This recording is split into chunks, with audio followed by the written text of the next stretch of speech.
Hello friends, Suresh చెల్లెలు వచ్చి కౌశికితో ఇంతవరకు జరిగింది చాలు, మనం బాధపడింది చాలు వదిన, ఇంక నుంచి ముందులా అందరం హాయిగా కలిసి ఉందాం అని కౌశికి చేపట్టుకుంటే ఆ చెయ్యి విదిలించి వైజయంతి, ఏందమ్మి మర్చిపోయేది? మీ నాయన ఆ పసిబిడ్డకి చేసిన అన్యాయం మర్చిపోవాలా, లేకపోతే కౌశికి చేసిన ఆ రోజు కౌశికి చేసిన అవమానం మర్చిపోవాలనా? ఏది మర్చిపోవాలి అని అంటే కౌశికి బాధపడుతుంటుంది. అప్పుడు జగదాత్రి ఉండి, మిమ్మల్ని ఇంతలా బాధపెట్టి మీ మీ బాధకు కారణమై వీళ్ళ ప్రేమకు దూరం చేసిన అంత ఏం జరిగింది వదిన? కీర్తి పరిస్థితికి మీ అత్తారిల్లే కారణం ఎలా అయింది వదిన అని జగదాత్రి అంటుంది. అప్పుడు కేదార్ కూడా, బావా నువ్వు ఎందుకు విడిపోయారక్క అని అడుగుతాడు. మరి కౌశికి గతం ఏంటో మనకి ఇప్పుడు తెలుస్తుంది.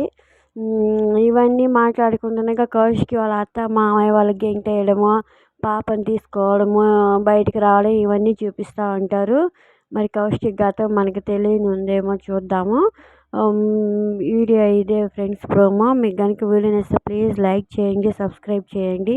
Thank you for watching.